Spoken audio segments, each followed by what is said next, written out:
13મા ચેપ્ટરમાં 22મો પ્રશ્ન ધ્યાન આપો। એક અલગ ટોપિક કે જેમાં આલ્ફા વિભંજન એટલે આલ્ફા ક્ષય, પછી બીટા ક્ષય અને ગેમા ક્ષય એ ત્રણની ચર્ચા કરવાની છે। ચારેક પ્રશ્નમાં આલ્ફાનો એક પ્રશ્ન, બીટાના 2 અને ગેમાનો 1। તો 22મો પ્રશ્ન ધ્યાન આપો। આલ્ફા વિભંજન અથવા આલ્ફા ક્ષય ની પ્રક્રિયા સમજાવો અને યોગ્ય ઉદાહરણ આપો। તો જવાબમાં ધ્યાન આપજો। આલ્ફા વિભંજનની પ્રક્રિયામાં અસ્થાયી ન્યુક્લિયસ તેની જાતે નવા ન્યુક્લિયસમાં રૂપાંતર પામે છે અને આલ્ફા કણ ઉત્સર્જન કરે છે। આલ્ફા કણ એ હિલિયમનો ન્યુક્લિયસ છે, એટલે આલ્ફા કણ બરાબર હિલિયમ એટલે 2He4। વિભંજન પામતા એટલે જે તૂટે છે, તો વિભંજન પામતા ન્યુક્લિયસને જનક ન્યુક્લિયસ કહે છે અને નવા બનતા ન્યુક્લિયસને, નવો જે બને એટલે નિપજ તરીકે જે બને એવા ન્યુક્લિયસને જનિત ન્યુક્લિયસ કહે છે।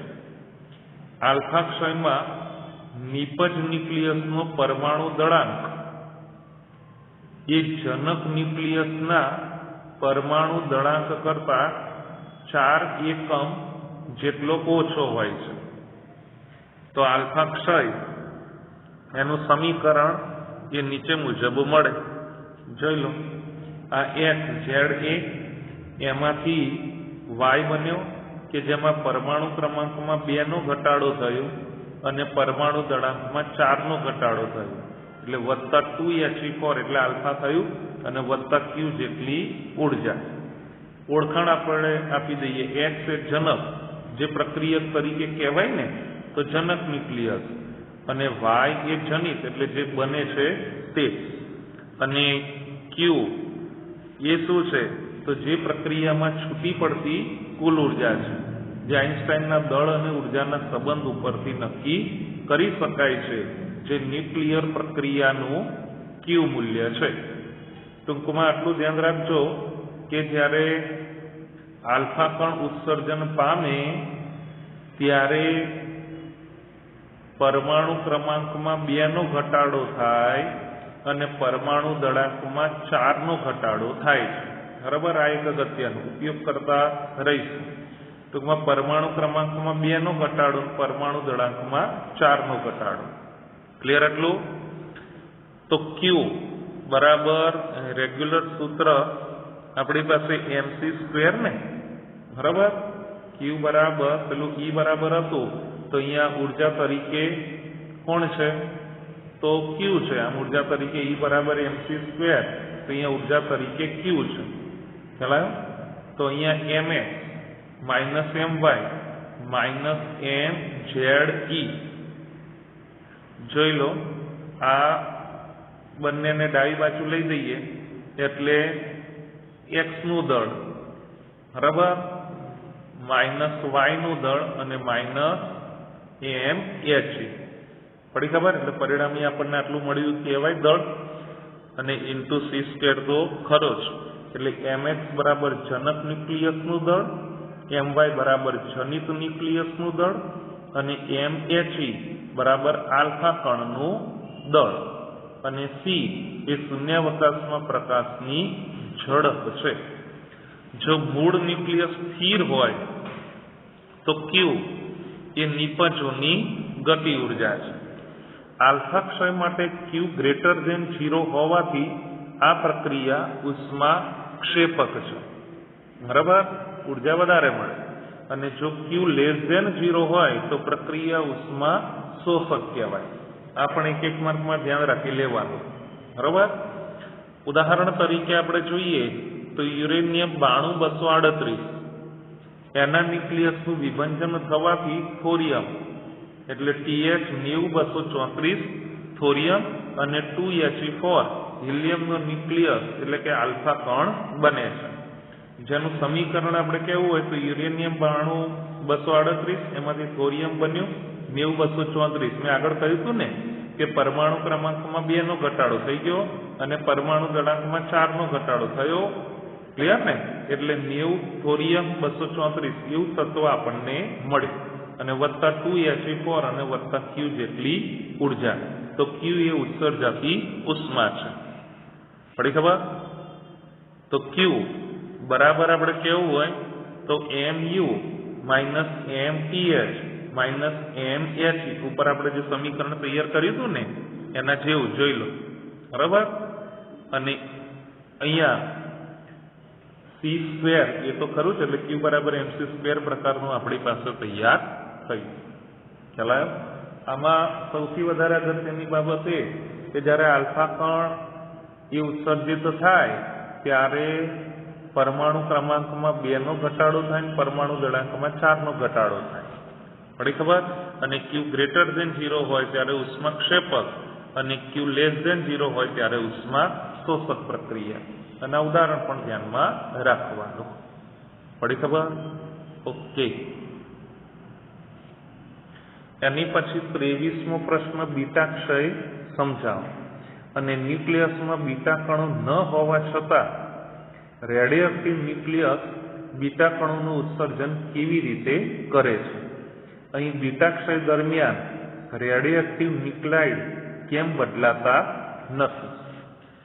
તો ન્યુક્લિયસ સ્વતઃ એટલે આપમેળે ઇલેક્ટ્રોન એટલે બીટા કણ અથવા પોઝિટ્રોન એટલે બીટા પ્લસ, પેલું ઇલેક્ટ્રોન એટલે બીટા માઇનસ થાય અને પોઝિટ્રોન એટલે બીટા પ્લસ એનું ઉત્સર્જન કરે તે પ્રક્રિયાને બીટા ક્ષય કહે છે. ટૂંકમાં ન્યુક્લિયસ એ કોનું ઉત્સર્જન કરે? ઇલેક્ટ્રોન અને પોઝિટ્રોનનું ઉત્સર્જન કરે. બરાબર? તો એ પ્રક્રિયાને શું કહેવાય? બીટા ક્ષય કહેવાય. આલ્ફા ક્ષય અને બીટા ક્ષય એ ચોક્કસ વિભંજન ઉર્જા અને અર્ધઆયુ સાથે થતી સ્વતઃ પ્રક્રિયા છે અને તે રેડિયોએક્ટિવ ક્ષયના નિયમનું પાલન કરતી આંકડાકીય પ્રક્રિયા છે. તો આવા ક્ષયને અર્ધઆયુ T½ અથવા સામાન્ય રીતે આપણે τ½ તરીકે પણ કહીશું. બરાબર? આપણે કયા તરીકે કહીશું? અર્ધઆયુ τ½ તરીકે આપણે કહીશું. બરાબર? તો એના વડે લાક્ષણિક રીતે રજૂ કરાય છે. બીટા માઇનસ એક ક્ષયમાં એટલે ઇલેક્ટ્રોન. તો બીટા ક્ષયમાં ઇલેક્ટ્રોનના ઉત્સર્જનની સાથે એન્ટી ન્યુટ્રિનો, બરાબર, ન્યુટ્રિનો અને એન્ટી ન્યુટ્રિનો પણ ઉત્સર્જિત પામે છે. જ્યારે બીટા પ્લસ ક્ષયમાં પોઝિટ્રોનની સાથે ન્યુટ્રિનો, ન્યુટ્રોન નહીં હો, આ ધ્યાન આપજો, ન્યુટ્રિનો, બરાબર, એ પણ ઉત્સર્જન પામે છે. ન્યુટ્રિનો એ ઇલેક્ટ્રોનના દળની સરખામણીએ ખૂબ ઓછું દળ ધરાવતા કણ છે અને તેઓ બીજા કણો સાથે નિર્બળ, કેમ કે દળ એનું ઓછું છે એટલે નિર્બળ આંતરક્રિયા કરે છે. તેથી તેમની પરખ કરવી ખૂબ મુશ્કેલ છે. અત્યંત સૂક્ષ્મ તરીકે આપણને મળે અને વત્તા એકદમ નિર્બળ આંતરક્રિયા કરે છે એટલે આને આપણે ઉડતા પરખ આપણે કરી શકતા નથી. ન્યુટ્રિનો અને એન્ટી ન્યુટ્રિનો એ દ્રવ્યના વિપુલ જથ્થામાંથી કોઈ પણ આંતરક્રિયા વગર આરપાર પસાર થઈ શકે છે. તો બીટા ક્ષય એની આપણે વ્યાખ્યા આપીએ તો બીટા ક્ષય એમાં જનિત ન્યુક્લિયસનો પરમાણુ દળાંક એ જનક ન્યુક્લિયસના પરમાણુ દળાંક જેટલો જ રહે છે, પણ જનક ન્યુક્લિયસના પરમાણુ ક્રમાંક કરતા જનિત ન્યુક્લિયસનો પરમાણુ ક્રમાંક એક ક્રમ જેટલો વધે છે. એનું સામાન્ય સમીકરણ ધ્યાન રાખજો. અહીંયા XZ પરમાણુ ક્રમાંકમાં 1 નો વધારો થયો, પરમાણુ દળાંકમાં કોઈ ફેરફાર થયો નહીં. પડી ખબર? એટલે પ્લસ અહીંયા બીટા કણ ઉત્સર્જિત થયો એટલે -1E0 અને વત્તા એન્ટી ન્યુટ્રિનો. X એ જનક ન્યુક્લિયસ છે, Y એ જનિત ન્યુક્લિયસ છે અને -1E0 એ બીટા કણ છે. એન્ટી ન્યુટ્રિનો ઇલેક્ટ્રોનનો એન્ટી પાર્ટિકલ એટલે એન્ટી ન્યુટ્રિનો, તેને દળ કે વિદ્યુત ભાર હોતા નથી, પણ એની સ્પિન ±1/2 છે. એટલે અડધું ટૂંકમાં ફેરફાર એ પમાડી શકે છે.